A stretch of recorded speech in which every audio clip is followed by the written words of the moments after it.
Dun, dun, dun, dun, dun, dun, dun, dun, dun, Dun, dun. dun. Dun, dun, dun, dun. Man, listen, y'all don't understand what's happening right now, but the homie is feeling under the weather, but we had to be here tonight. We needed to talk about this thing here, right? Yes. This thing, anxiety, man. This is an issue that is gripping the world. And we're going to talk about a little bit, just some stats on that. But I just want to thank you, Strack, for being with us, man. I normally don't thank you because No it's what doubt, we no do, doubt. but I know you're feeling it a little bit. It's not COVID, you know what I'm saying? So we're not on them type terms, but we get it though, you know what I'm saying? So how you feeling It's though? still real. It's still real, you Oh know? yeah, colds exist, allergies exist. Yeah, yeah. COVID gave everybody other disease amnesia, the For ODA. real. You know what I'm For saying? real. There's COVID nothing gave else us that exists. other disease amnesia. Man, Bama's still getting pneumonia, still got allergies, still get the cold, the flu. You know what I'm saying? All the mask Man. did take away a lot of that though. It does go to show you breathing in other people's faces will change the way they, Oh, I think yeah. I think COVID probably helped a lot of people that have chronic halitosis understand reality too. Because you get to understand what we go through because you've been smelling your breath all day. Shouts to my people with bad breath. The Lord is faithful. Protected by I, vipers. Stand back. exactly. Real Well, ladies and talk. gentlemen, we are back to the grill again. The grill again. Back to the Yes. grill again. We're gonna have a. This is gonna be an episode I've been looking forward to, and I'll explain why Word. in just a minute. Before we jump into that, we got to make sure that they know this is season 4, episode 22. Episode Deuce deuce, 22 double 2. deuce. You know what I'm saying? We grateful for that. Thank you for all of those who've been hanging in there. It's been a little bit of a rougher season for us with different transitions and things, but we're grateful that we have some Patreon supporters that still are with us. We have some of you that are eager to hear and participate. Feel free. This is a dialogue that with questions. If you have any questions when we're talking, if it pertains to what we're talking about, if it doesn't, then I'm not going to really address it. But if it's a Right. question, it may be what we're talking about, particularly when we get to the topic of anxiety and is it a sin or not? And people go both ways on this. It's going to be interesting. We're going to see what Yeah. the Bible does. The Bible really have is the Bible really clear on anxiety? And we're going to talk about that because a lot of people are in this place where they struggle with that. But before we get to that, I know there's some anxiety for some people about the playoffs. I know you watching the NBA playoffs. Y'all I still mean, in it? yeah. Listen, my Sixers is up on the screen right now, fam. I'm Are not they? gonna lie. Like they Oh man, right that's there. um, I got it on the screen, fam. listen, brother, I respect you and thank you for giving up your time, your undivided attention to talk about this issue. This is 3-2. 3-2. You It's know a what I'm big game. saying? Like there's no reason we should even be here. We should Right, not be back in Toronto, fam. This right. is anxiety at its worst right Yeah, now. yeah. This is it. This is anxiety. Yeah. That's what I'm saying. That's why we're It, it, starting here. it ain't even something I want to pray about though. You Yeah, know what I'm right, saying? Like I don't want to pray about this, but it still gives me anxiety. right, right. I'm Nah, it still is. like, what are you doing, Joel? Man, the Wizards Like, didn't even make it. So I come have, but on, Harden. I'm You having know? anxiety about the Washington Commanders already. It's Hey, already happening. You know what I'm saying? you should. You should have some anxiety over that for So I sure. get it. You know what I'm saying? Somebody. This is a potent comment. This brother said, "Mental health is real, ladies and gentlemen. Yes, it Yeah. is. Yeah, And it you can have is. mental health about a lot of things. You know what I'm A saying? Brooklyn lot. got bounced. Kevin As Ben Durant's my man. Simmons. From around the As way. as Ben Simmons about mental health. He'll Yeah, I tell know, you. right? He'll tell you all about it. All It right, hits your back. It goes right through your back. other news. This encouraging for me. I'm looking forward to this. I'm sure some people may not be, but you got Kendrick Lamar is dropping May 13th, man. It's been 5 years since you heard from this dude. People can be all over the place listening to secular or all that kind of music. I personally think Kendrick is one of the more creative, lyrical MCs out there. I think kind of in the history of of the genre, and I Yeah. appreciate his work. And I'm looking forward to. I get inspired by him. He challenges. I think everyone to. I mean, conceptually, I've always been a conceptual album, so those things don't inspire me necessarily, but his delivery, the way he uses his vocals, all those things, they He inspire me, got man. So skills for got sure. skills. Kendrick is Yeah, tough, bro. for Kendrick is sure. tough. So you looking forward to that joint?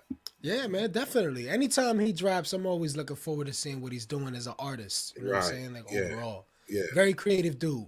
Very creative, man. And then lastly, we didn't talk about this last week. I know We you saw did, this. but this joint was crazy. I know you saw this, right? Mike Tyson back in the ring on a plane, right? So listen, man. I watched the video a couple times a day because I saw it, but I wasn't really thinking about it, right? Man, Mike Tyson went to work on this dude, Fam. Yes, he did. And he went to work. I mean, but you know what it was? If you watch the video, the dude wanted it though. He It's did. clear. He was right up in his neck. Oh like, man, he was in his, and they said that Tyson was trying to be like, "Hey, let me take a picture with you," all that stuff, and all that. And the dude was just in his neck, fam. And so he was asking. You know what? He is the epitome. That dude's probably anxious about flying right now. For sure. Tyson's the epitome of what happens when your public persona shifts. You know what I'm saying? Like he went from being the deadliest dude on the planet for a lot of us, right? Growing up. Yeah. To nowadays, Tyson is kind of comedic. Like there's still like a fear element to him somewhat, but he's really a funny dude now. That's how people kind of look at. He's the funny, grumpy old pothead who used to beat everybody up, and now he's all about peace. You know what else this shows? You know what else this shows is that like social media has made trolling people. There's really no consequences for trolling, right? Like when you troll on social media, there's no consequences. No shame. So, and you get blocked. I mean, people I don't get this.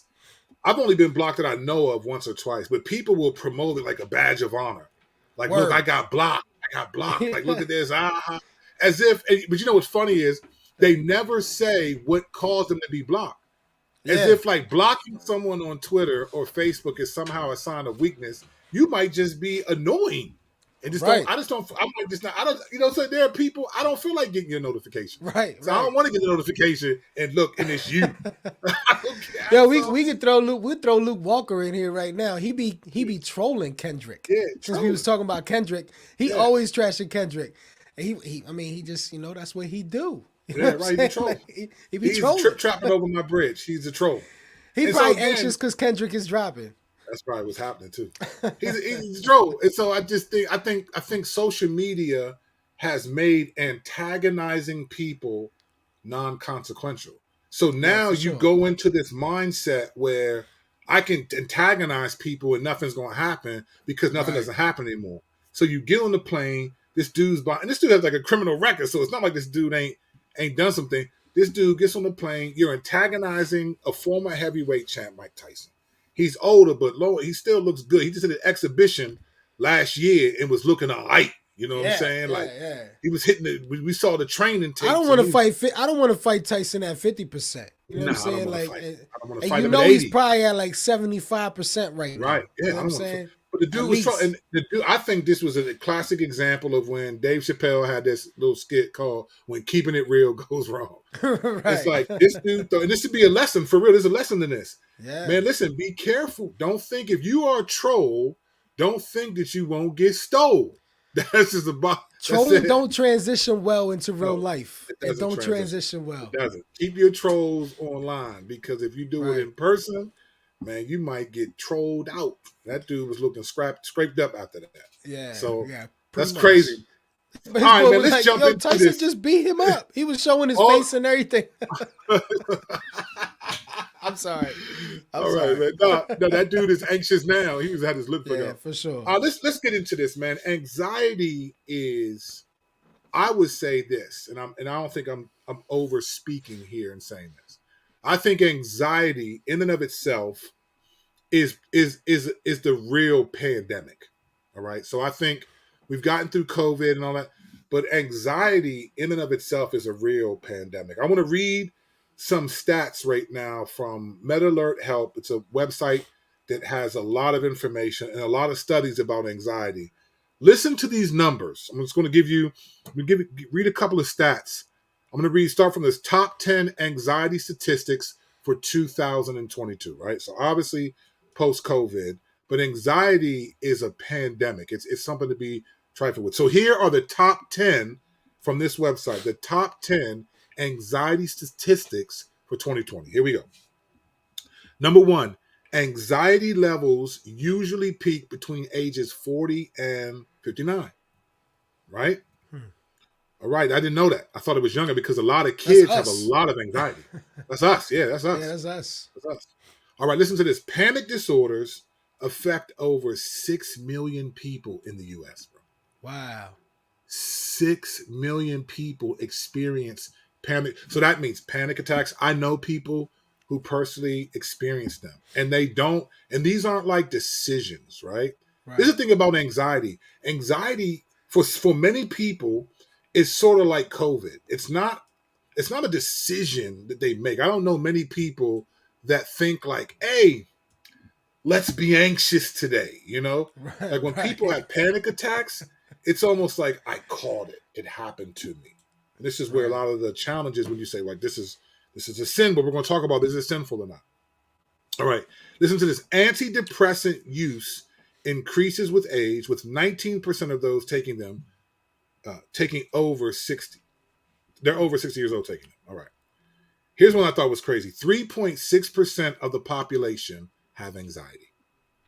Wow. 3.6% of the public have anxiety, as per anxiety statistics worldwide from 2020. So if I mean, that's probably going up. I'm sure it's gone up, bro.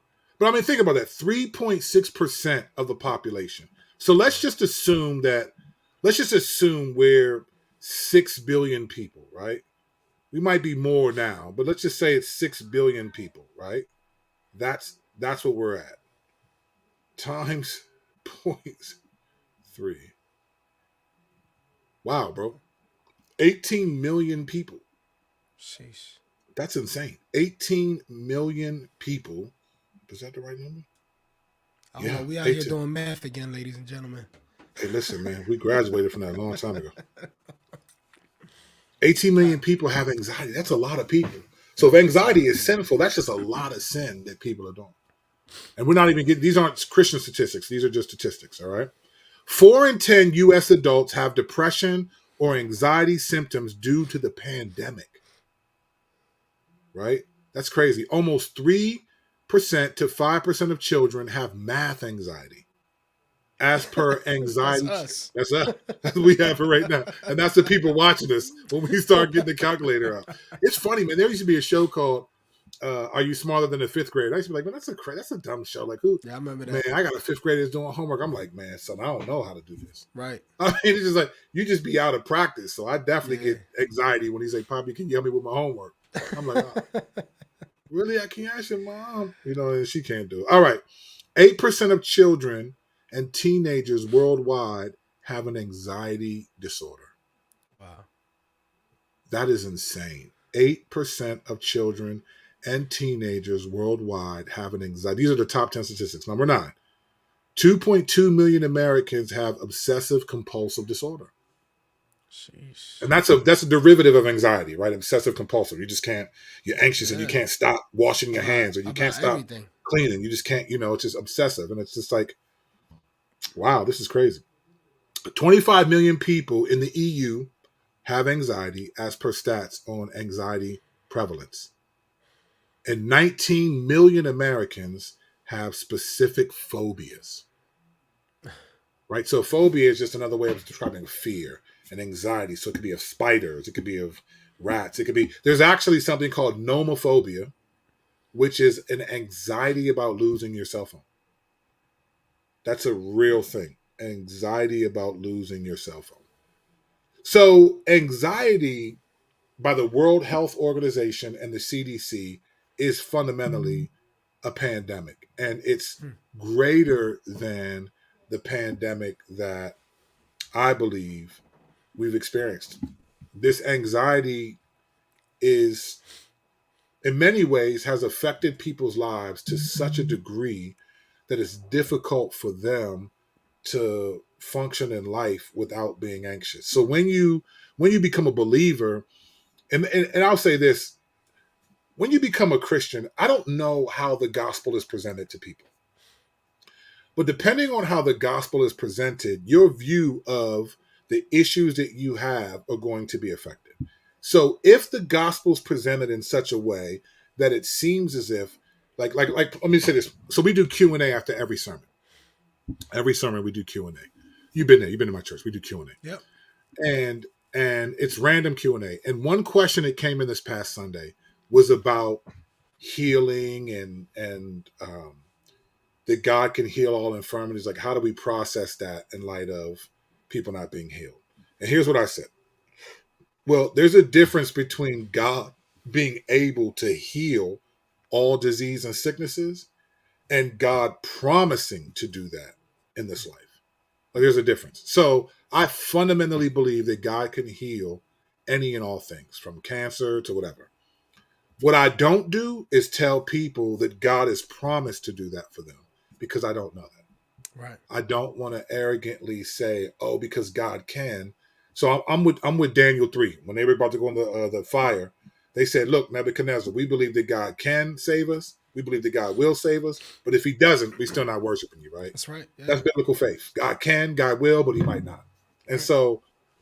so that question, but that question comes out of the way that people have processed the gospel. Like, how was the gospel presented to you? If it's God can heal all these things, then when you still have these things, it can lead to a great discouragement. And it's what we were talking about on the phone, which we're going to do an episode about.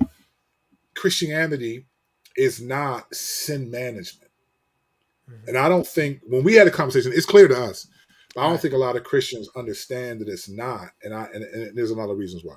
But anxiety is something significantly serious to a lot of people. There are a lot of people on medication. And if anxiety is sinful, then there are a lot of Christians that are going to be discouraged because, usually, typically, sins are something that we choose to do, even if it happens automatic. You ever told someone, "Man, you make me so angry," but Jesus is clear. Look, James is clear too. We're anger. What causes quarrels and fights among you? James 4. Isn't it your war? Your desires are at passion. Your passions are at war within you, right? So sins are typically something I choose to do. You look Right. at the list of Christianity and all the sins for the wrath of God. These things that people do, but not everyone feels like they choose anxiety. They feel like it's almost like catching COVID. It's something that happened to me, right? So this issue is a very big issue. Now, the reason why I have a burden to talk about this again, because I know people that struggle with this. People in my family struggle with anxiety. But also, a couple of years ago, I was on Wrath and Grace Radio podcast, and we did an episode on anxiety. And there were 4 of us, I think, on that episode. And on that episode, there was one guy who clearly was like, it's just sin. It is fundamentally a lack of trust in God. He went to the scriptures, a couple scriptures, and proved that, and just said that sin and people need to repent. I could be wrong. I think there was a low view of using medication for that. Yeah. I wasn't as dogmatic as that. I thought it could. I said at the time, I think it can be sinful. I'm not sure if it always is. He thought it was, and another guy that was with us, we were kind of there. But so we did that episode. I thought it was a good episode. But people got to us. They were offended, and they were offended pretty much. Most people were offended at the one individual who was clear that anxiety is a sin. And so I was like, oh man, I hope this isn't turning into every time we say something is sinful, people get offended. But anxiety is something that I think is a little unique in the sense that people often do not choose to be anxious in the way that they choose to participate in other sins. And so if anxiety is sinful, then it's like, okay, there are people who are like, man, I'm screwed then, right? Because I struggle with this. So we ended up doing another episode because we had gotten so much feedback about that episode, all right? And I think someone's telling us our volume is low. I Volume's low. can't tell. Someone's saying that. Kara said our volume is low. You might have to check I'm not, no one else has said it, so we'll just have to, it might be yours. How do I sound on my end? I You sound sound all right? good to me, but Okay. sometimes it translates Yeah, different. you sound good to me too. All right. Well, we sound good together. We're ebony and ivory up in this joint. So we apologize if we're low. There's nothing we can do on our end. I don't think there's any volume adjustment. So it might be on your computer on your end, but hopefully the sound will adjust. All right. So let's have this conversation. I want to do this again and talk about, is anxiety a sin? Does the Bible clearly describe anxiety as a sin? Okay. And I think the answer is yes and no. I think the answer is yes and no. I think there are times when anxiety is sinful, and we're going to look at two occasions where I think it's describing sinful anxiety, where it could be sinful. But then I don't think that anxiety is always sinful. I don't think it's always sinful. In fact, I think anxiety has often been misdiagnosed like anger. Like anger is not always sinful.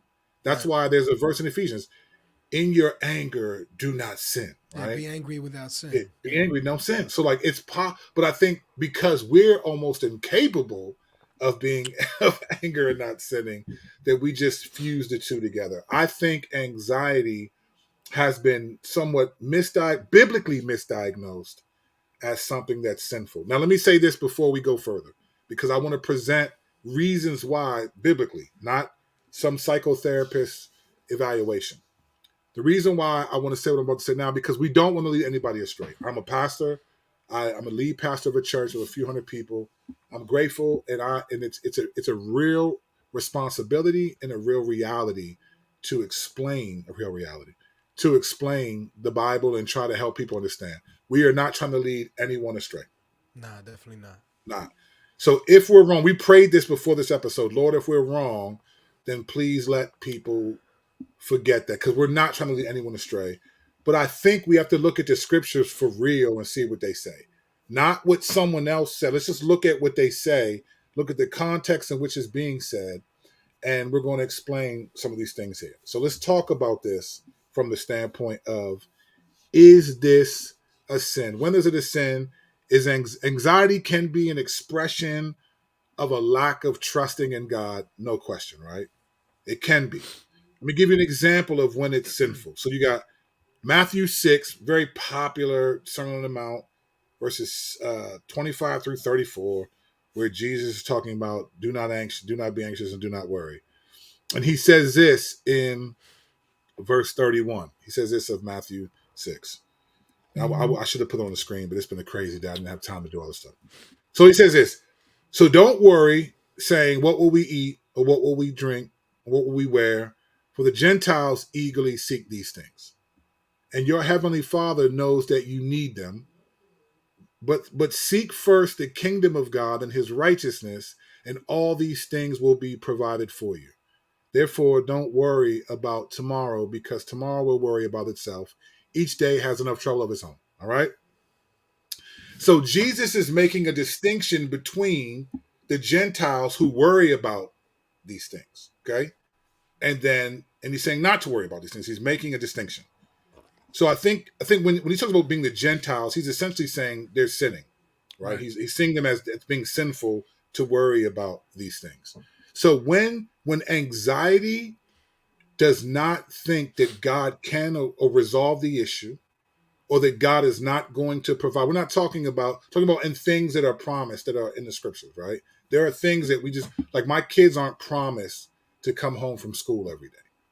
God doesn't promise that I'll not get in a car accident, that I won't die from a heart attack, that my Right. wife won't get, sexually assaulted. Those things aren't promised, right? Yeah. When you look at what Jesus is talking about, these are all things that God promises to provide. So Right. these are things, I mean, he says, look, the God even provides for the birds, right? Even the birds eat. So why would he not provide for you? You're his children. Right. So when anxiety really says that, and trust, it doesn't believe that God is going to provide the basic needs that I have, then it becomes sinful. And then I start to look to other things. I want assurances and confidences and things that God said, no, no, no. So when my anxiety demands assurances from God, it becomes sinful. It's a lack of trusting that God will provide. And what it does say is like, listen, all the provision that you have given me isn't sufficient, right? So Right. it's really less about worried about tomorrow, but dismissing what he's already given you. And so So this is what Jesus is highlighting. the continual testing of Gideon toward God with the cloak and the dew and the Mm-hmm. ground and all of that. That is that what you would be referring to? That is that a good example? I think that, yeah, I think, well, yes and no. Yes, I think that is, but he used Gideon in Hebrews 11 as a model of faith, right? Of course, of course. Yeah, we're But just talking about that scenario though, yeah, where he's but yeah, testing definitely. God because he's anxious I'd more about. use Matthew 4, where Satan is like, jump off the roof. Like you, and Got you. he was like, I'm not going to put the Lord to the test. So I'm not going to demand from God, kind of like, well, God, I'll believe in you when you prove it, like show, like heal my grandmother. And this, whatever I'm worried about, God needs to prove it for you to trust him. And it's like, nah, this is where we need to, this is a different topic, but we need to redefine what blessing is, right? Yeah. The fact that you even have a cognitive thought that God has given you to be able to question him is a grace of God. Right. I mean, Yeah. if Daniel 4 is right, which I think it is, God told Nebuchadnezzar, I'm going to take away your cognitive ability to not think like a wild animal for That's 7 exactly what years. happened. Yeah. That's exactly what happened. Yeah. So the fact that we are able to, the fact that everyone's able to listen and understand what I'm saying without any challenge, and that I'm able to cognitively formulate words that express my thoughts and move like, those are all gifts from the Lord. Because if he Amen. says you can't do that anymore, I can't do it. I can eat grass for 7 years. You know that what a good reminder of that is brothers and sisters that deal with mental issues, like they have Yeah, incapabilities, yeah, if you will. yeah. Like my son. It's a good reminder of our own abilities that the Lord has gifted us with that we take for granted on a daily My basis. son has autism, and there are things that he just can't cognitively put together. Yeah. I can't have the same conversations with him that I do with my other son, and that's just real. So I think that's one area where it can be sinful. Here's another area. In Philippians 2, I think this verse is taken out of context a lot. Philippians 4, right? So here's what he says. Paul is talking to two prominent women in the church, Euodia and Syntyche, and they're beefing. And look at what he says about them. People take this verse like, don't be anxious about anything. But in context, what is Paul actually saying? Here's what he says. Philippians 4, look in your Bible, beginning in verse 2. He says this: I entreat Euodia and I entreat Syntyche to agree in the Lord. Yes, I ask you also, true companion, to help these women who have labored side by side with me in the gospel together with Clement and the rest of my fellow workers whose names are in the book of life. Rejoice in the Lord always. Again, I will say rejoice. Let your reasonableness be known to everyone. The Lord is at hand. Do not be anxious about anything, but in everything, by prayer and supplication with thanksgiving, let your requests be made known to God. And the peace of God will surpass all understanding. It will guard your hearts and your minds in Christ Jesus. Right? So we extrapolate those verses like just don't be anxious about anything. But in the context, what Paul is doing, he is adjusting two prominent women who he said have labored beside me and a guy named Clement for the gospel. He's asking whoever the elder is, when he says, my fellow, he says, I'm asking you, to true companion, help these women. So when their anxiety is causing conflict within the church, so we can weaponize anxiety and it can cause arguments and conflicts with people. I think it's sinful when it happens. Yeah, It's I mean, sinful. I think that's what society does is Mm-hmm. weaponize anxiety. It 100%. uses fear. Fear is the 100%. weapon. Yeah. I mean, that is and this is another reason why we're talking about it, because anxiety is the spirit of the age. And it's not just like, oh, it's sinful, you're choosing it, or it is the weapon that people are using to motivate us to put trust in their solutions to things instead of God who provides these things. Right. Right. And that we see, and we talk about, we're not gonna get into that today because we hit the theological, we call theopolitical. There's a theological gospel and there's a theological gospel. And many believers, I think, are in the theological side of things, For too sure. worried about what's going to happen politically. So I think those are occasions where when you weaponize your anxiety, it's causing conflict between you, then it becomes a sin. And I think the Lord says, listen, nah, that's why he says the Lord is at hand. Let your reasonableness be known to everyone. Right. So he's correcting these two women, saying you're not being reasonable. Your anxiety is affecting everyone. Let your reasonableness be known because the Lord is at hand. Right? Right. That's why he's saying don't be anxious about anything. It's not an extrapolated verse to say that when you're anxious, anxiety is the reason why. All right. Now let's going to give a couple reasons why, biblical reasons why we do not think anxiety is sinful. And we want to encourage our brothers and sisters who struggle with this. One I'm going to say that we didn't even have in the outline is, and I'm sure I could be wrong here, but do this as an exercise for yourself. When you look at the list, there's multiple lists in the New Testament of reasons why the wrath of God is coming, right? So look at Colossians 3, look at 2 Timothy 3, some of 2 Timothy 4. Look at, these lists that show why the wrath. Look at Galatians 5, 19 through 21. Look at these lists that show why the wrath of God is coming. And then check and see if you find anxiety in any of those lists. See if you find anxiety anywhere in those lists. You will be hard pressed in the Credible Translation, I believe. I could be wrong. It might be in one, but I'm pretty confident that in the majority of the lists of why the wrath of God is coming, anxiety is not listed among them. All right, but that's separate. That's sort of an argument from silence. Let me prove more why I think anxiety is not sinful in every situation. All right. Here's the first one I'm going to use. 1 Corinthians 7, 32 through 34. Listen to what he says here. All right. Here's what he says. I want you to be free from anxiety. See, I told you. But then listen to the language. This is what he says. He says, the unmarried man is anxious about the things of the Lord, how to please the Lord. But the married man is anxious about worldly things. But the married man is anxious about worldly things, how to please his wife. And his interests are divided. And the unmarried or betrothed woman is anxious about the things of the Lord, how to be holy in body and spirit. But the married woman is anxious about worldly things, how to please her husband. So he's contrasting two types of anxieties. He's saying when you're not married, your anxieties, your cares, your concerns are more about how to please the Lord. And Right. and the word, we'll get into this a little bit later to show that the words are translated in the Greek, interpreted as that word anxiety. It's not just, you can use other words, but this word is there for a reason. So, but he's contrasting two types of anxiety.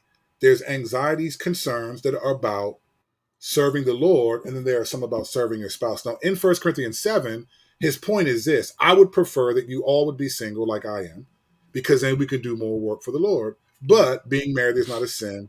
It's better to marry than to burn, right? Right. But he's making a distinction between the kinds of anxieties that people will experience. And he's not saying, he says, I want you to be free from anxieties, but he wasn't talking about the anxiety of trusting the Lord and how to please the Lord.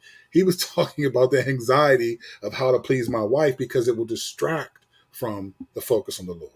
But he qualifies it by saying it's not sin to marry, right? Yeah. So glad he said that, because I used to read 1 Corinthians 7 and be like, dang, Paul, you making it seem like we only got married because we lack self-control. Like that's not the motif that you laid out of Christ and the church. Yeah. So I used to be worried about that.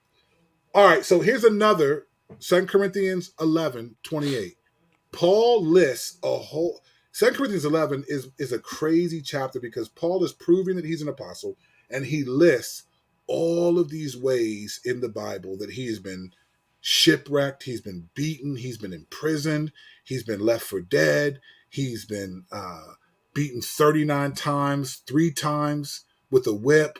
He names all these things, right, that he has suffered because of he's an apostle of the Lord. And then he says this in 2 Corinthians 11, verse 28. Here's what he says. And apart from other things, there is the daily pressure on me of my anxiety for all the churches, right? So Paul is saying, and this is Paul, right? Paul isn't confessing sin here. He's saying, I'm worried about, I'm concerned about how the churches are doing. If anyone understands God's sovereignty in Scripture, it's Paul, because he's taught us about it a lot. Yeah.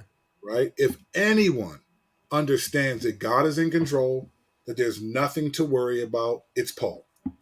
But he says here, my anxiety for all the churches, like I'm genuinely worried. So it's not that he's not saying I'm anxious because I don't trust God. So let me make this distinction. There's anxiety that doesn't trust God, and then there's anxiety that can be connected to love. Like If I find out that my kid's school got shot up, I'm going to be anxious. Not because it's not like, oh man, God, you're sovereign. So if they got killed, it's whatever. No, Right. but because I love my children and I don't want anything to happen to them and I'm concerned about them. There's a sense of concern, right? That's not necessarily I don't trust the Lord, because trusting the Lord doesn't mean that you're not going to suffer. Like we understand suffering, right? The believer understands suffering in a way that no one else does. Sure. We know that the Lord was a man of sorrows, and we're going to be. So trusting the Lord is not pretending like I'm not worried about anything, because in His sovereignty, He might let something happen, and that's Yeah. proven. That's James 1:2-4. When you experience trials of various kinds, there for a purpose, to mature us, right? So here Paul is saying, I'm worried about the churches, but he knows God's sovereign. His Right. statement is not an expression of I don't trust the Lord to protect the churches. It's I care about them. I'm worried. I'm anxious to wonder how they're doing. Is anxiety just worry though? Is it just concern, or is anxiety something different? You know, because I tend to think of anxiety as more of a like a physical grip on me. You know, Mm-hmm. there's more than just mental concern, but my entire body is consumed by the concern. You Mm-hmm. know, there's like a whole involvement of all of me. Right. But I I think think I think there are levels though, right? There would be right, levels to yeah, anxiety. yeah, So I think there are. So like we talked about in the stats, 6 million people experience panic attacks, right? right, So that anxiety is a physical thing. So there are yeah, levels yeah. to it, right? I think anxiety is simply a mix of, I think agony, anxiety, they're all a mix of sort of frustration and kind of concern. Would you throw depression into the mix there? Anxiety, depression. I think I would separate those, but Yeah, I think one could lead to that, right? Anxiety could lead because it's worry, and worrying a lot can make you depressed. So I think it could lead to it. I probably would separate them, but because I think they're more of a mix, and you'll see why in a second when we get to. Well, I don't want to say where we headed. When we get there in a minute, you'll see why I'm saying this in a second. All right, so Paul acknowledges that he's anxious for the churches. He's worried about them. He's concerned for them, and I think that's more of a mental thing. Strike. I think he's really worried about them. Like right. he feels that. Remember in Second Corinthians 2, he was worried about how they would receive his letter. So Paul wrote 4 letters to Corinthians, right? He wrote 4 of them. We have the second and fourth letter that we call First and Second Corinthians, but he wrote 4. The third letter that we don't have was scathing, right? Paul really went after them and sent Timothy there to see how they're doing, to see how did they respond to the letter. And in Second Corinthians 2, he says they were in Macedonia and the Lord provided an opportunity for ministry, but he said he couldn't do it because he was worried about how the church was going to receive that third letter that we don't have. It's not until Second Corinthians 7 that Paul acknowledges, oh, we heard back and you all responded with repentance. Right? So he said, even though my letter grieved you, it was on. So again, he understands, like he would. So think about this. 2 Corinthians 2, there's an opportunity that the Lord provides in ministry in Macedonia, and he can't do it. Why? Because he's more worried about how are they going to receive his letter. He knew it was stinging, and he was concerned about it to the point where he didn't even do ministry. Now, the Bible doesn't say that's not sinful or not, but what Paul is describing, again, is a concern that doesn't seem to connect to not trusting in God's sovereignty. So I think so. So if you're not catching what I'm getting at yet, I think it's a bit oversimplistic to say that anxiety in and of itself is an expression of not trusting the Lord. I just think that's a bit oversimplistic. And because it's easier to think like that than deal with some of the nuances. And we're not even done. We're going to get to some nuances that are here. Yeah. Let's go to Philippians 2. Paul is on point right now. Paul is. So here's what Paul says in Philippians 2, verses 25-28. Here's what he says. All right. Now remember, this letter to Philippians, this was a great church. They were killing it. He was encouraged by them. There's not much correct. In fact, the only correction is Philippians 4, that Yodi and Syntyche. There's no correction in Philippians. He's really encouraged by them. They're killing it, right?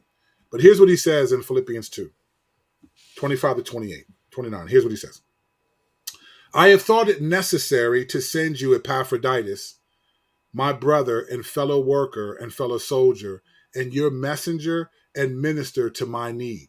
For he has been longing for you all and has been distressed because you have heard that he was ill. Now, this is an important word, distressed, because that word can also be translated anxious. And you'll see what I mean in a minute. But he says he's distressed. And this is why I think there's a difference. He says, indeed, distressed because you heard that he was ill. Indeed, he was ill, near to death, but God had mercy on him, and not only on him, but on me also, lest I should have sorrow upon sorrow. I am more eager to send him, therefore, that you may rejoice at seeing him, and that I may be less anxious. Okay? So here's what Paul's saying. So he says, I'm anxious because I'm worried about you all hearing about his health and being concerned. So I'm eager to send Epaphroditus to you so that you all can see that he's okay, so that you're not worried, because when you're worried, I'm anxious. I'm anxious because I don't want you to worry. I don't think he's confessing sin here. I think he's saying, I love you.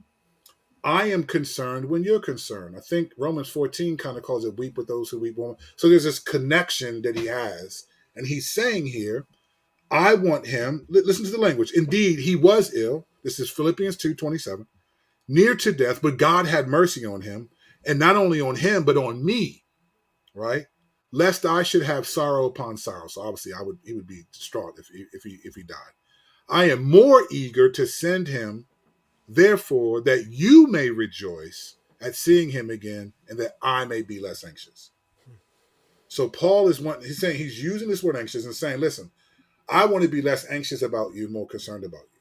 I don't think he's saying here, I'm not trusting the Lord and that's why I'm anxious.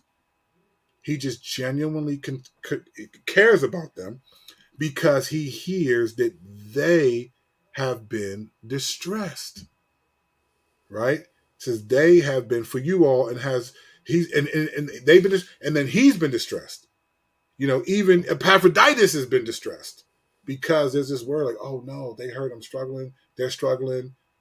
I got to get back there. I got to get better to show them I'm okay, so to speak. Right. So Paul's using this language here, not to say that I'm sinning against the Lord because I'm not trusting him for you all. It's that I genuinely care that you're anxious, and that makes me anxious because I don't want you to be worried. So when I send him to you, then I can be less anxious because I know you'll see the grace of God. Paul was anxious over how his people would maintain and persevere in the Lord. He was worried that people wouldn't. There was an anxiety that he said, my anxiety for all the churches. He was thinking about them. He was concerned for them. How are they doing? What are they doing? Are they okay? Do they still believe? And he would get word from people, and then he'd write letters to address what was happening in the church. And that's why we have these letters. So Paul wasn't walking around not trusting God. It was, I trust you, Lord, but you've given me a responsibility, and I genuinely care about these people. So as a pastor, can you relate to Paul's anxiety for the people here? 100%. 100%. But as a dad, you can, right? Right. As a dad, I can relate. Like, I don't, how are my kids doing? Like, how is he doing?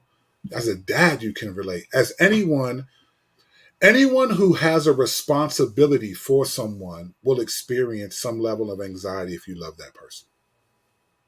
It doesn't mean you don't trust the Lord. So if your wife gets sick and, it's looking bad or something, it's not like, here's a question I would ask. This is somewhat separate from anxiety, but let me ask this question to help. Why would Jesus cry in John 11? Why would Jesus weep when he knows that he's going to bring Lazarus back from the dead? Like, why would Jesus told the disciples, let's go, Lazarus, our brother's asleep. Said he's not dead, he's asleep. Let's go wake this brother up.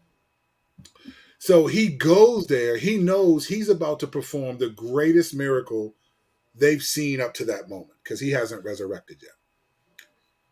They're about to flip out and be the happiest they've probably ever been in their lives. but he sees them and he weeps. 2 words, Jesus wept. And then he says, Lazarus, come out. Why the emotion if you know you're going to do that? Okay, Jesus never sinned, so his weeping, his emotion, his connection, these things, it wasn't an expression of a lack of trust or anything like that. It was just, I care about these people and they're hurting, right? There's an anxiety that Paul is expressing. He cares about these people and they're hurting. Now it seems like, well, that's a different thing. We'll get to that in a second. We'll get to Jesus and anxiety in a second. So I think what Paul is saying here, he's just describing a reality that there's going to be an anxiety because you care about people, but that does not equate to I don't trust the Lord, because I don't want something to happen to my children, and I'm afraid that something could happen based on the data that I have. Is not I don't trust the Lord, because trusting the Lord doesn't mean nothing's going to happen, right? It just means He's going to use it for my good for those who love Him. He uses all things. I mean, trusting the Lord just means taking Him at His word. Right. He said He's going to keep you. He said He'll right. never leave you nor forsake you. But it doesn't mean nothing's going to happen, right? That's right. Actually, the opposite. Right. And so that's why things are going to happen.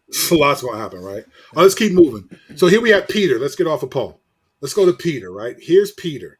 This one for me, when I really meditated on this one blew me away. So let's talk through this, right? Let's talk about this.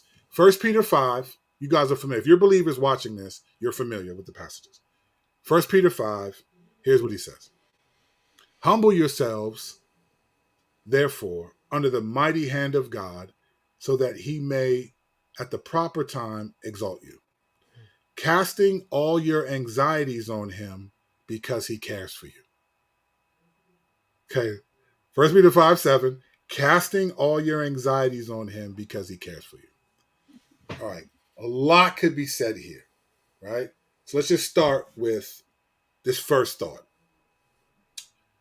If anxiety is always sinful, an expression of not trusting the Lord, and it's sin, what other sin issue in the Bible does God say, cast on me because I care for you?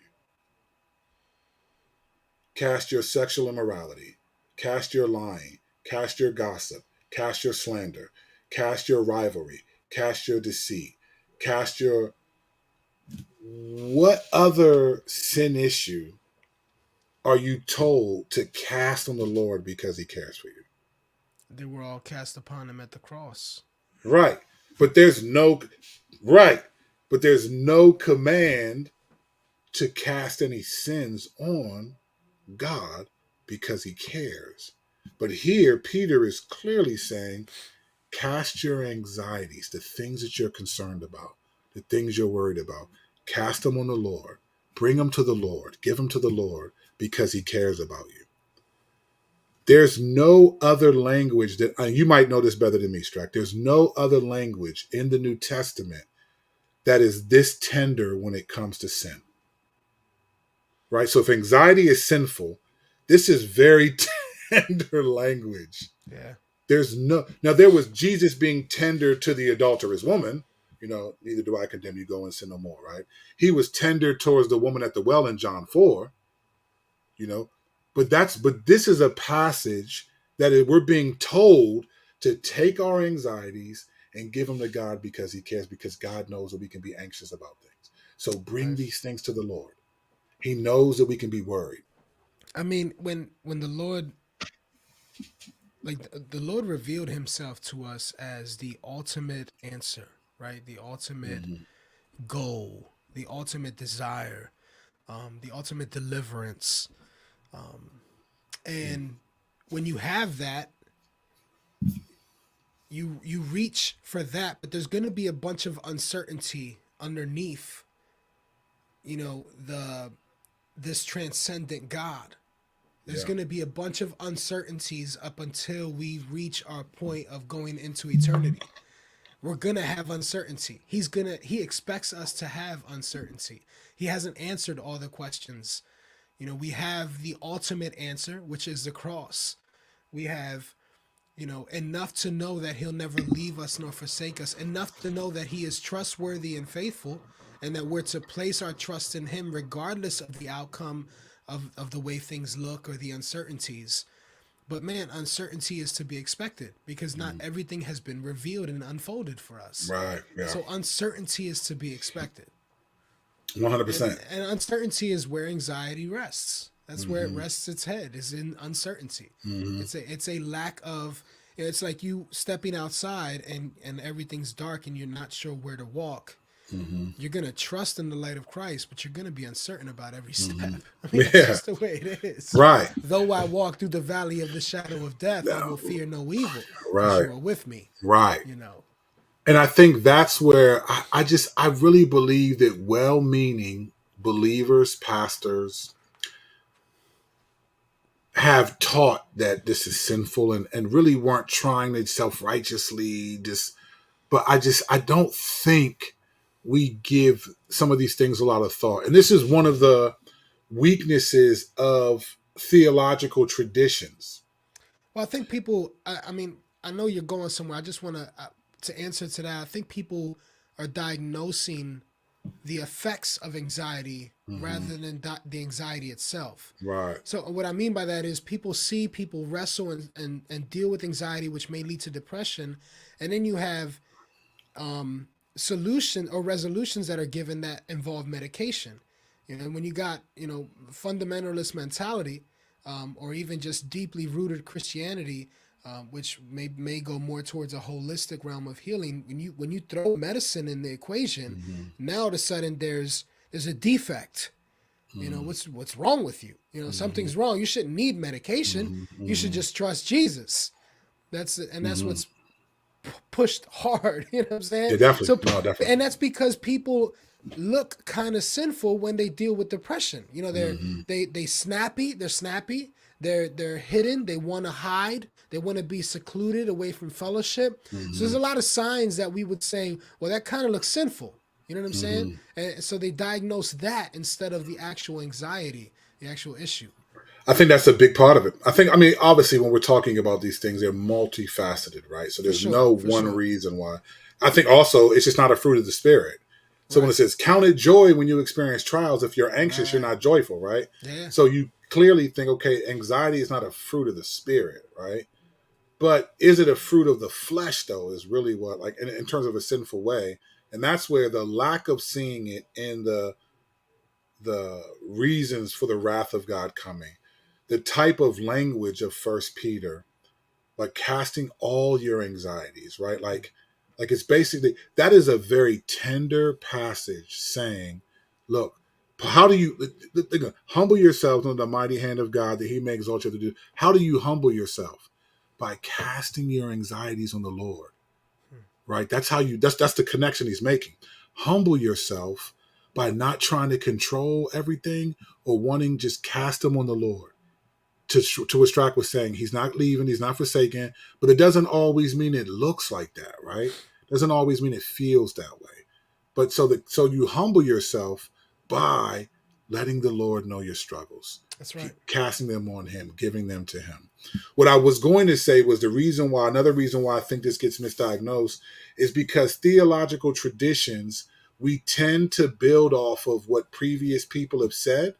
And so if, say, you're a Calvinist, if John Calvin said this, then we build on that. Like, it's almost like we don't look into that and see, hey, is that just a tradition? Or if you're like creedal or confessional, right? So, the Westminster Confession says this, or the 1689 Confession says it. That we tend to be more denominational and traditional in the way we understand things. And sometimes we just have to look and be like, hey, I agree with this. I love this theology. I love this author, but do I see that? Is that what the Bible is saying, though? And I think we have to, particularly pastors, you have to care enough, I think, to make sure that if you're going to say this is sinful, you want to say that this is sinful and direct people in. But I think sometimes it's easier for the reason Strack listed, for some of the things I'm saying, and for reasons we're not, listen, this isn't an exhaustive conversation, right? Nah, we're not giving every reason for everything. Right. We're just giving you some thoughts to consider. But this language in 1 Peter 5 is significant. But for me, the most significant seen is not anything that we've read so far. I'm going to say this on the front end and then explain to you why. And some people, if you think anxiety is sinful, then you're definitely going to think what I'm about to say right now is I'm being heretical.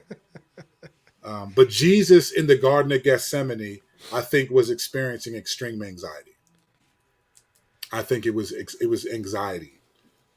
And we're going to read the account, and then we're going to look at the Greek words and how the Greek words are translated and what they say. So you can look these words up yourself if you want to.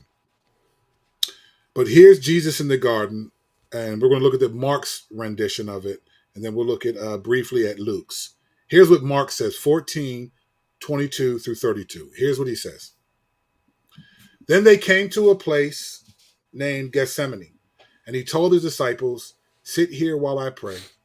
He took Peter, James, and John with him, and he began to be deeply distressed and troubled. He said to them, "I am deeply grieved to the point of death. Remain here and stay awake." He went a little further, fell to the ground, and prayed that if it were possible, the hour might pass from him. And he said, "Abba, Father, all things are possible for you. Take this cup away from me. Nevertheless, not what I will, but what you will." Then he came and found them sleeping. He said to Peter, "Simon, are you still sleeping? Are you sleeping? Couldn't you stay awake 1 hour? Stay awake and pray so that you won't enter into temptation. The spirit is willing, but the flesh is weak." Once again, he went away and prayed, saying the same thing. And again, he came and found them sleeping because they could not keep their eyes open. They did not know what to say to him. Then he came a third time and said to them, "Are you still sleeping?" and so forth. All right. The language we want to look at is when Jesus said in Mark 14:33, when he says he took Peter, James, and John with him, and he began to be deeply distressed and troubled. Okay. Now, the Greek word that's used to translate to be deeply distressed is ekthambasithai. Okay, so that's the Greek word, ekthambasithai, right? And it means here's what it means. It means to be very excited or very alarmed. In the general sense, that's what it means. But then when you get down to this, some of the real definitions, you get to be very excited, to be amazed, to be astonished, to be alarmed, right? So we know Greek language is very compound, right? We in all languages, we understand, like, if I say, like, you're nuts, right? You're crazy. We understand the context of our language. We understand that's you. Why, if we're writing it, we understand that's YOU apostrophe RE, like you are crazy. We understand it's not your, right? Or if we say there, it's over there. We don't mean it's over there, THIR, because that's possessive. We mean there, THERE, that's spatial, right? Well, Greek is the same thing as compound definitions. There's one word means a couple of different things depending on the context. Just like if I said, "Hey, have you seen my jacket? It's over there." Well, you know the context is it's a jacket, it's spatial, it's a place. Right. If you say, "Hey, you seen Strachan and Flora?" Yeah, they're at the store. Well, you know that's spatial. If I say they're right behind you, I don't mean that's different. That they are right behind you. That's not THERE, right? So the same thing with Greek. We understand that these words are different. So when it says that the definitions are to be very excited or very alarmed, right? So when it says Jesus is deeply distressed, he's very alarmed. All right? This is what he says. But then it says here, he said this, he began to be deeply distressed and troubled. All right? Here's the Greek word for translated as troubled. It's adamonein. Okay? Adamonein. And this word means to be distressed, to be in anxiety. So this is the Greek word. These are the Greek definitions. So when you look at, there's different Bible, Greek Bibles and things like that. But the top three definitions from three different Greek Bibles say this. One of them says that this word, adamonein, is translated to be in anxiety, to be distressed, troubled. Okay? In another Bible, the LSJ, another dictionary, says to be sorely troubled, dismayed, to be in anguish, to be puzzled. Right? Then you got another one that says to be troubled, to be upset, to be distressed. Okay. So these are sort of words that overlap. This sense is from the Greek words that were translated. I think people don't want to put anxious because anxiety is supposed to be a sin, and obviously Jesus didn't sin. I think what's happening here is Jesus is experiencing significant anxiety. You look at the Luke. If you remove Jesus from the equation, and you describe this story of any man just trying to avoid a situation or seeking a way out of a situation that is going to bring death to him, you'd have to say there's anxiety here. Yeah. You would. That deeply distressed and troubled. It sounds like anxiety to me. Yeah. So what you get is, let me post what Brandon put. Strong has it as adamoneo, part of speech from like spelling, to feel fear, lack courage, be distressed, troubled. Okay, no one wants to say that about Jesus. Right. No one wants to say that because you think these things mean that to be in distress, full of heaviness, be very heavy, translates deeply distressed. So that's Strong's. That's another sort of derivative of the sort of what we're getting at. So when you think about this, the reality is Jesus, is this a lack of trust in the Lord? Now think about this for a second. Let's go back to Luke chapter 3, where Jesus is 12 years old and telling his mom and his earthly dad, Joseph, said, why would you be looking for me? Don't you know I'll be in my father's house? Not too long before this scene, he told Peter, in Luke 22, he told Peter that I'm going to die and then and I'm going to rise from the dead. And Peter was like, nah, Lord, not you, and all this stuff. And then he said, you're going to deny me 3 times, but I prayed for you, right?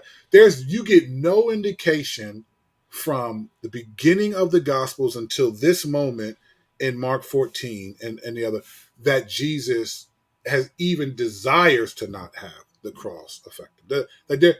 There's no sense at all that Jesus is struggling or doesn't want to go through with this, right?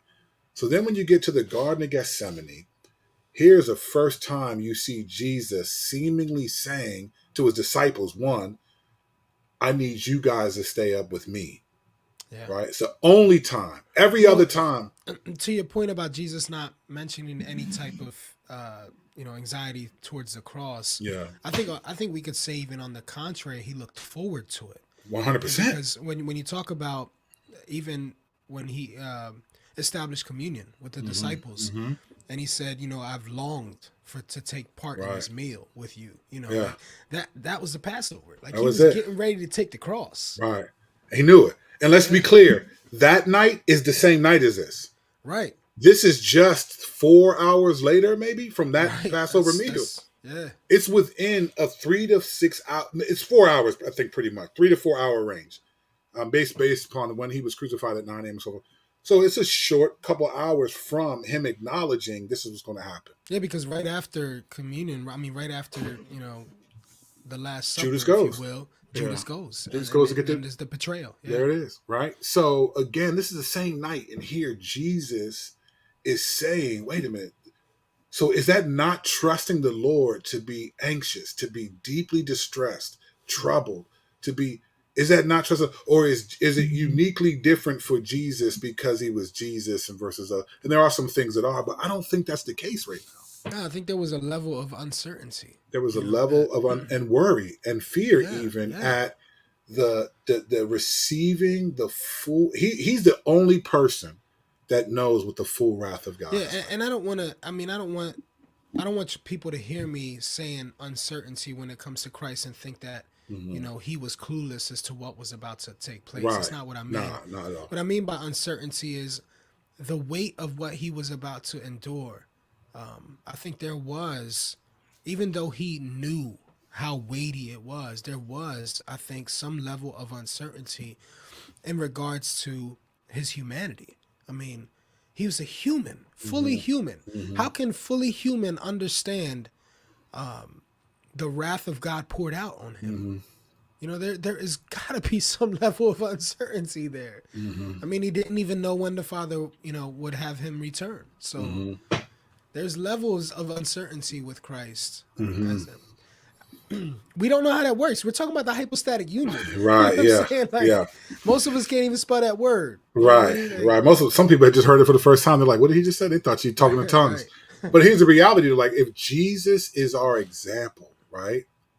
See, to me, when I see in the garden is not, what I see is Jesus struggling. I think there's anxiety. He's distressed. When you say that my soul is sorrowful to death, bro, if I call Strack and be like, bro, I'm just really concerned. I feel like I'm going to die right now. Like, I'm just like, that's not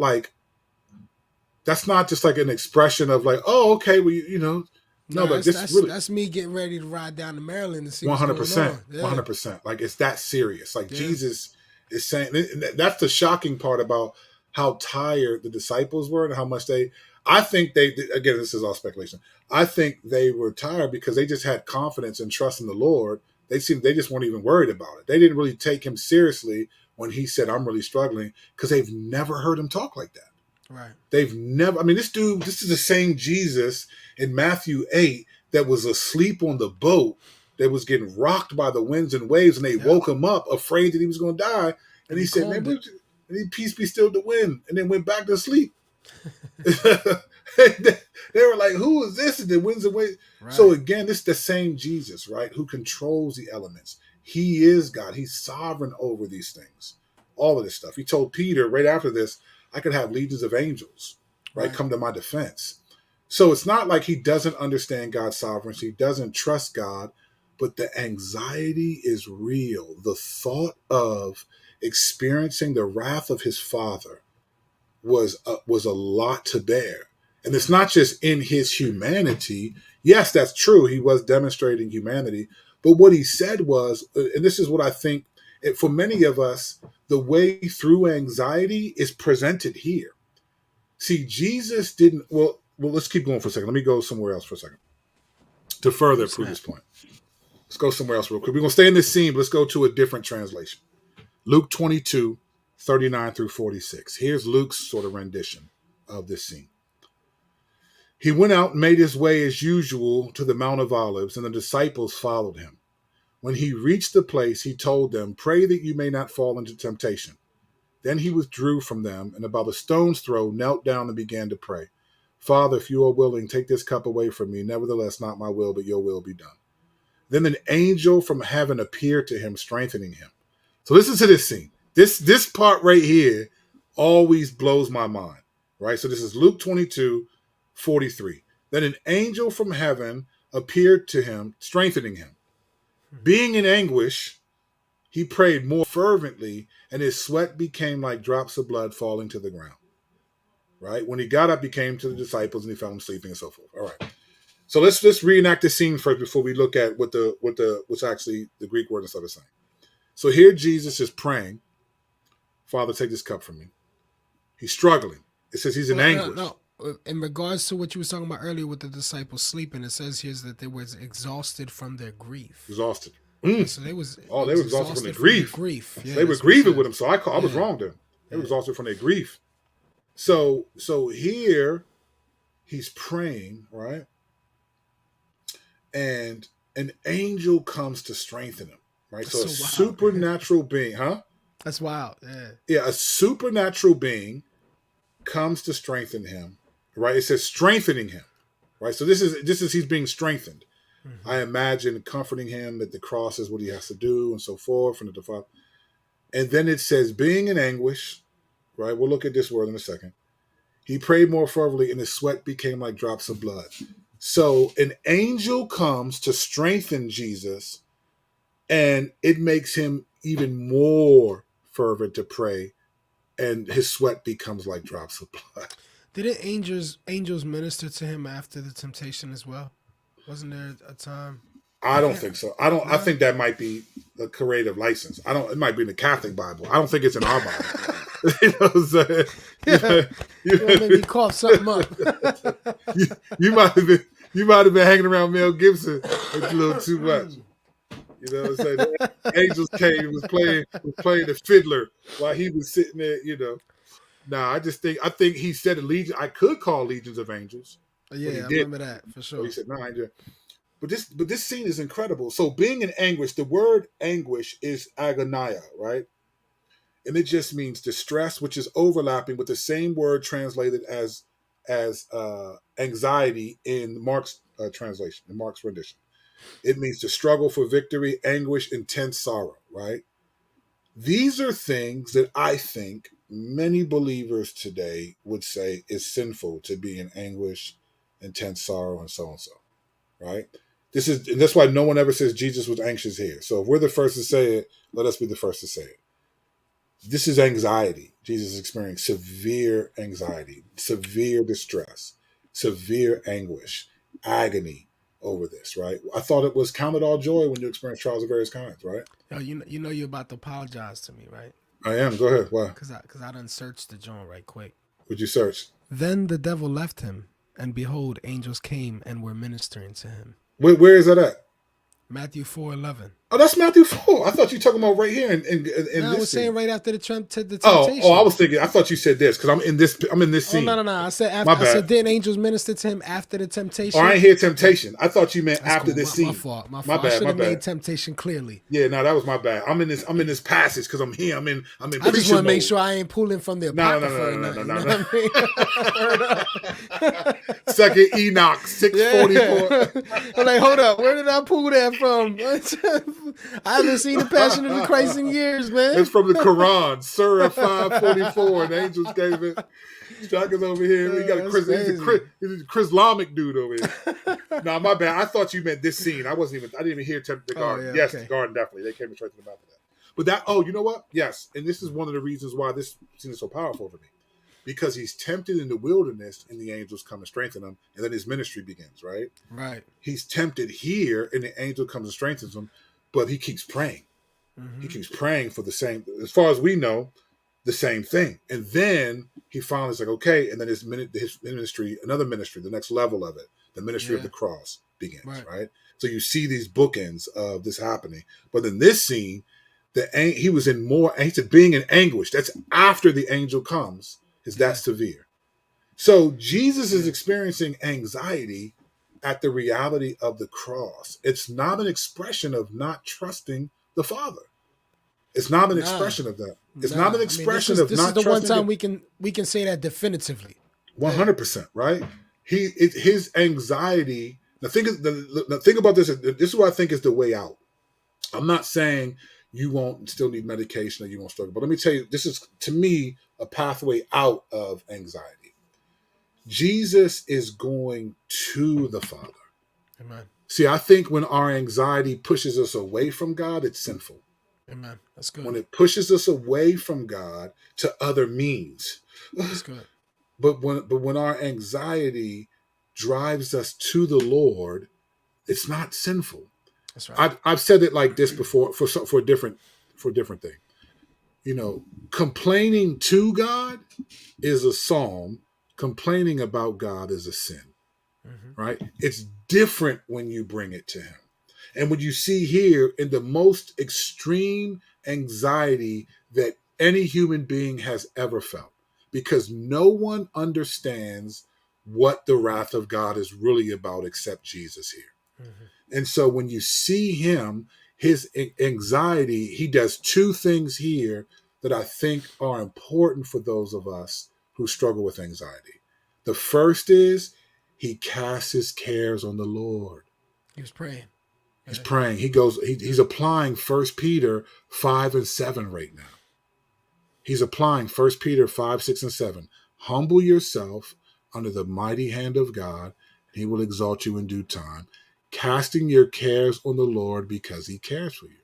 Casting your anxieties. This is where Peter's getting it from. Peter is an eyewitness of this. He understands this is why I think Peter's saying this. So the first thing that he does, and don't get me wrong, if you're struggling with anxiety, this is not a judgment against you that you're not praying, and that's why you're anxious. That's not what it is. That's not what this is. It's just a model for what we do when our anxiety is gripping us. One, we go to the Lord. The second thing, he does three things. The second thing does is he asks specifically for what would remove the anxiety. Take this cup from me, right?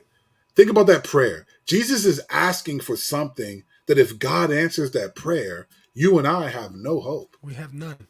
We Yo, that's have so no hope. crazy, fam. The Garden of Gethsemane to me is one of the I think it's one of the most overlooked moments in Jesus's earthly ministry in the whole Gospels, man. This dude is asking for God to take away or find another way instead of him facing his wrath. I don't think he was. If there's another way possible, yeah, please, there's another way. You know, and this is the son asking his father, but he knows there's no other way. Fam. Now here's the wild part. Here's the wild part.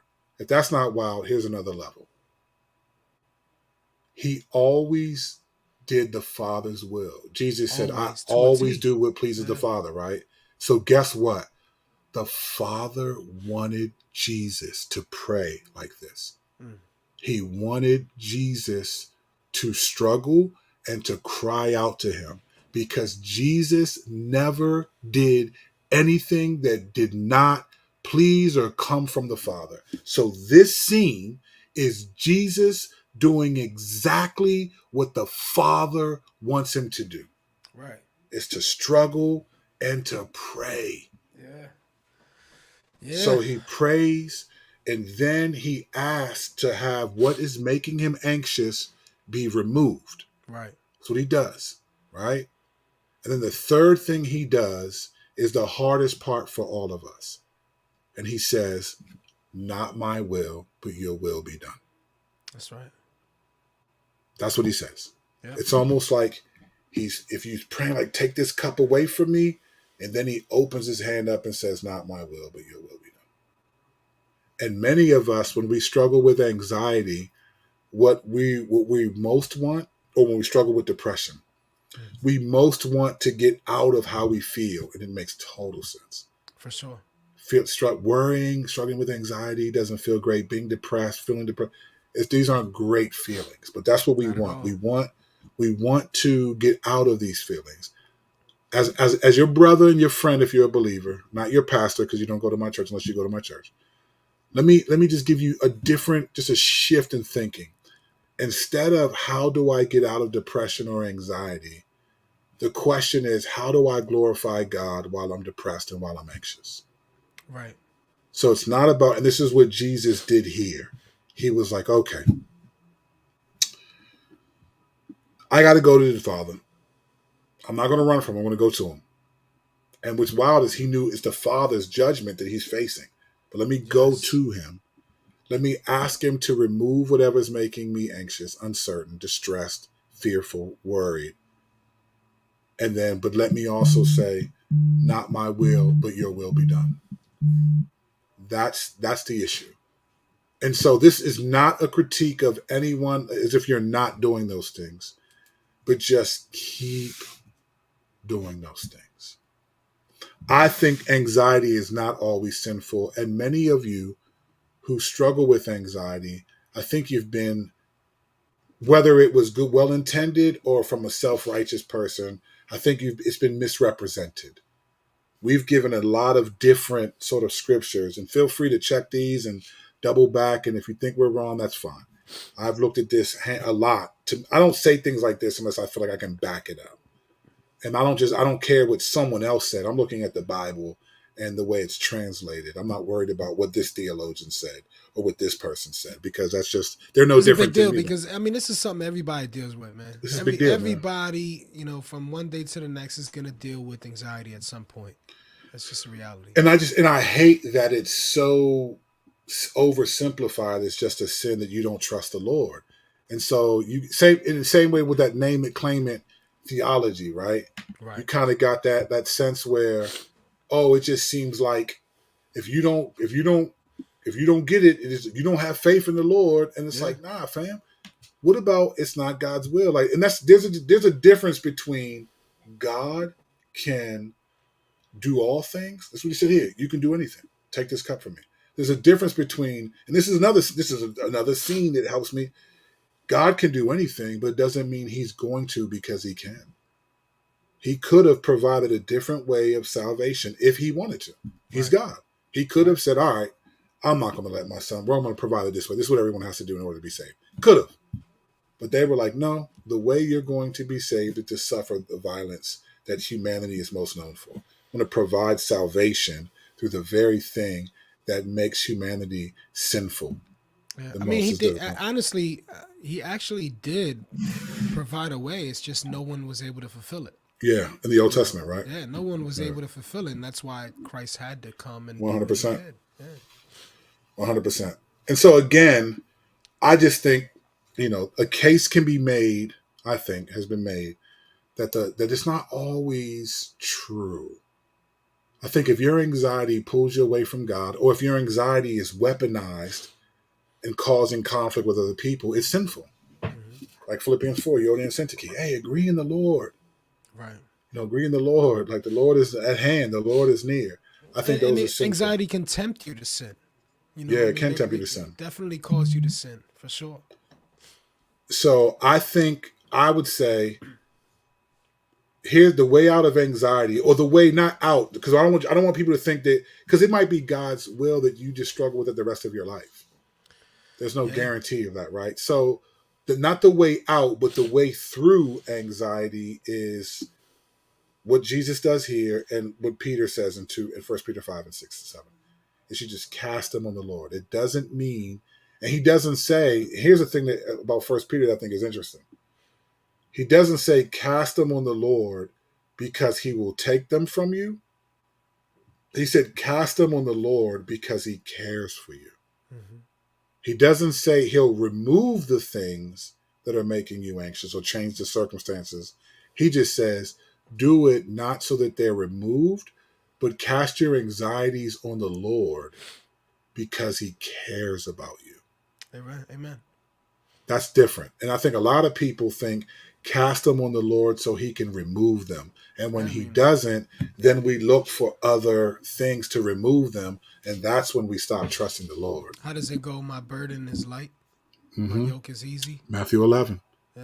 It says, come to me all who are heavy laden and burdened, and I will give you rest. But that rest is not always the removal. And that's an episode we need to talk about, that sin management versus heart management. We need to have that episode. For sure.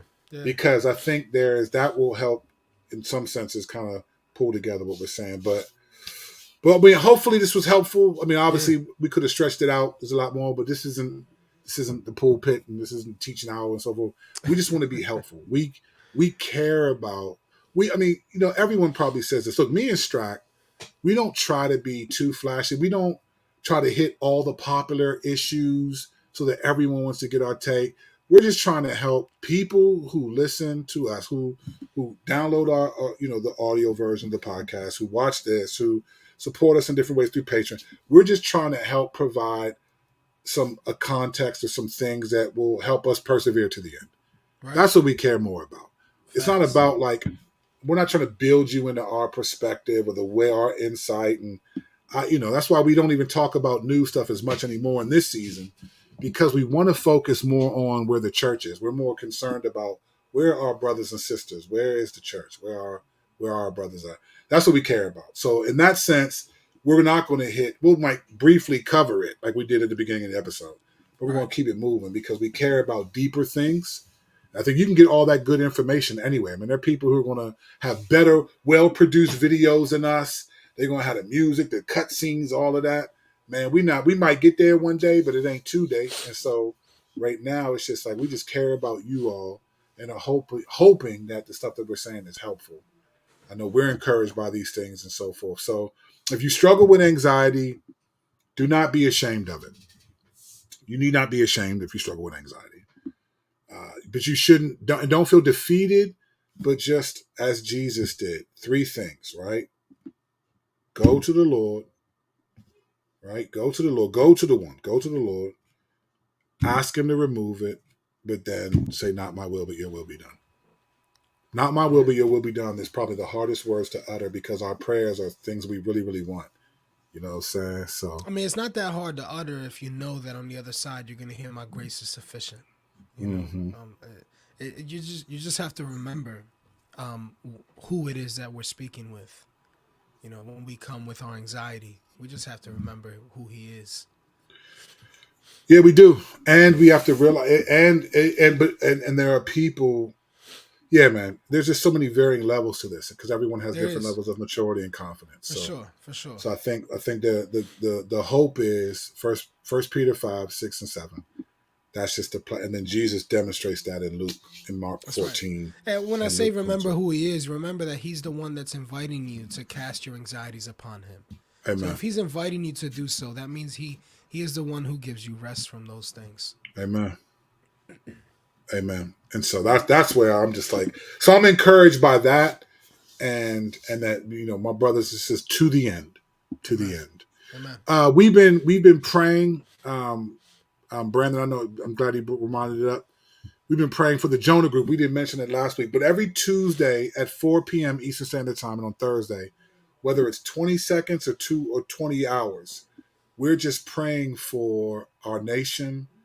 I've been praying three things, basically. One, that God's name would be revered as holy among his people. Two, that we would love our neighbors. And three, that he would forgive us for not doing one and two. That's kind of been and then sometimes it spills over in the specific situations. But please join us in doing that. We're not trying to turn this into like a movement like WWJ.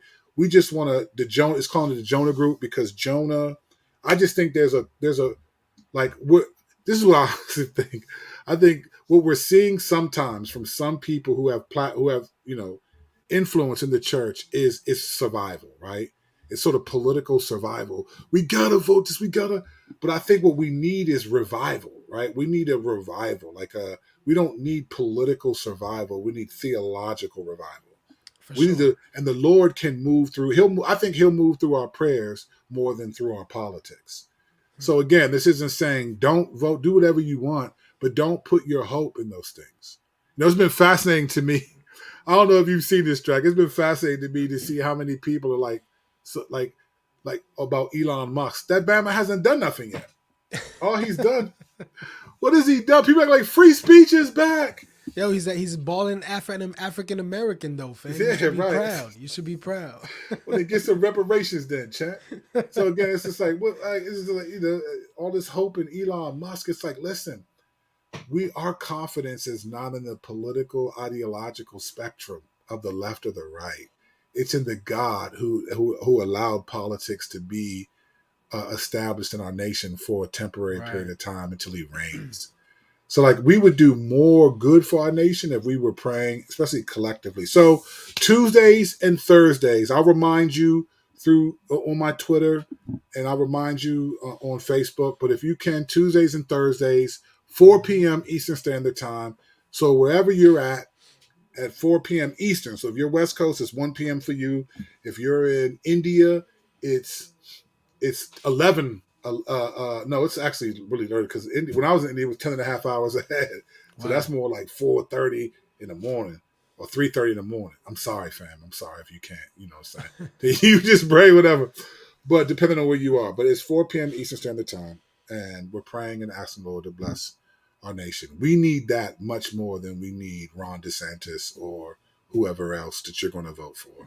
Right. We need that more. And I think that'll position our hearts and tender our hearts more. So don't forget, man, check out all you need to know about this dude, the homie Strack the Wolverine at hishypeman.com. You can figure out who he is, all that. Support this brother. Follow him on Twitter. You get the same for me. Go to kirkkennedy.com. You'll get all the music and stuff like that. All the social media stuff is there as well. You can follow me on Twitter or wherever. We appreciate you so much. Thank you for giving us your time. We hope and pray that this was helpful. If this was something that you thought was helpful for you, please share it. Let others know. Give them the link to the show. If you haven't subscribed to the channel, please subscribe to the channel on YouTube. The link went out everywhere this video was. Go subscribe to the channel. And leave Give a it to review other on people. iTunes, man. Let people know how it's Please. impacted you. Yes, if you're still listening. I mean, we still got a lot of people still listening on the audio version. So please do that for us. We appreciate that only because we want to be a resource. We want to be helpful to the body. And we think stuff like this is much better than calling out false teachers and talking about how our theology is better. We'd rather talk about how we can do better in our pursuit of the Lord to the end. You know what I'm saying? Why are you laughing? You know how it is. Yeah, pretty much. Yes. Because I'm just tired of it. I'm just so tired of all these people who think like they just have it all figured out. And it's like, man, get out of here, fam. Don't be anxious about it. Yeah, you know what I'm saying? Don't be anxious. Just watch us. Listen to us. All right, y'all. I'm Kirk Kennedy. He's Strack the Wolverine. Yeah. You are who you are. And we love you, and the Lord loves you more importantly. Grace and peace.